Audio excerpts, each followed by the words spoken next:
Well, I always thoroughly enjoy talking with you because you always bring new perspectives and you make me look at things in ways that I previously hadn't, to be honest with you. You bring a real unique approach to every discussion that we've ever had.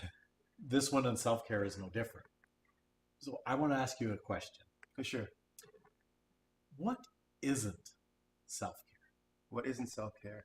Self care, or what isn't self care? The things that are self care are the things that are restorative to the individual. Okay. It allows you to be more yourself. And in becoming more yourself, you become stronger, right? So things that take away from you. So, for example, if you love being outdoors and you love being connected with nature, however, you work an office job, this would be taking away from yourself. If you love to sing but no longer sing because it bothers your neighbors, this is taking away from yourself.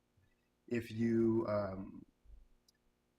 like to be expressive in any way and you quiet that voice, this is taking away. If there are things that you want to do and you do them, this is adding to them. Even if you do it and fail, it's still building your character to the point where you can achieve greater things.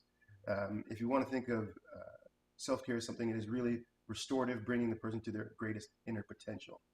This is generally aligned with an Archimedean point, a goal to get to. Right. So I want to be, even if it is a great father, a great janitor, a great artist, it is a point where focus all your skills and even the things that you don't have skills in to be able to move forward and become greater than you are. One of the things I find in society that's really imprinted is that you have a great skill and you use that great skill to advance yourself in business, in your career, in your art. However, there is the mastery of this skill, which always has to deal with its weakness. And because we don't deal with the weakness, we end up burning ourselves out. There's no balance then. Right? There's two ends to the spectrum, and there needs to be the balance. So let's say I'm very motivated. This most likely means if I don't know the balance, I'll always sacrifice and sacrifice my health instead of knowing that, well, motivation is great, but there needs to be rest to regain the motivation, to make sure you're going in the right direction. And these kind of things really balance out the human experience. It rounds us. And if we don't have them, then we will sacrifice health to gain greater things. Right. So self-care then, anything that's detrimental to myself. Exactly. Physically, emotionally, mentally. Yes.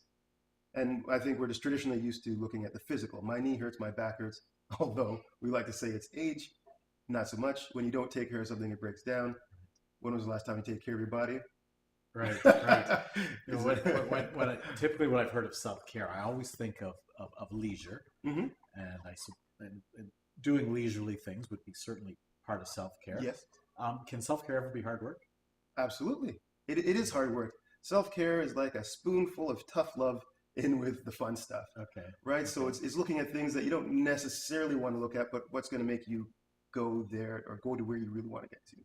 And this is generally something like your grandfather would say, like, two heads are better than one. You're like, okay, well, there's different sayings like that that really make you think deeper about things.